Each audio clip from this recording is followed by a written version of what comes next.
Hoje, dia 6 de julho de 2024, e a cidade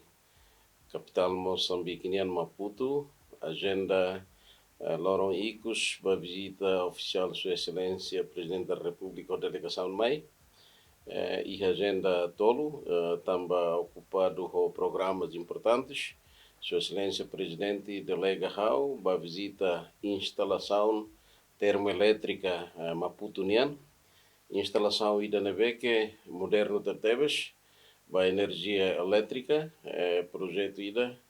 inaugurado em 2018, resulta de cooperação entre o governo Japão e o governo Moçambique, o valor 167 milhões de dólares de investimento. Projeto ida na beque bota de Tebes e facilita a energia para a cidade de Maputo, nomos para parte sul, incluindo África Austral, onde megawatts por 106 megawatts, a potência de Tebes, forte de Tebes. Projeto ida que moderno, a qualidade de Tebes, ela serve nessa referência ida, e tem equipa técnica sira pela estudos comparativos, o diharé, cada componente energia, além de e tem componentes para desenvolvimento econômico nessa agricultura, desenvolvimento econômico, selo, energia é importante para desenvolvimento do povo Nemoris. Também bela e a concordância e tem o ministério competente, a equipa técnica, a tu belemos considera a visita ida mais a Maputo, bela centro termoelétrica Maputunian, na beque moderno da Tebes, a condição na beque dia, o apoio do governo Japão na beque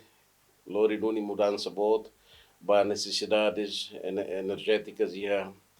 cidade de Maputo não mostra cobre a parte sul, incluindo a África Austral, onde ida na beca dia que teves, e a discussão com o presidente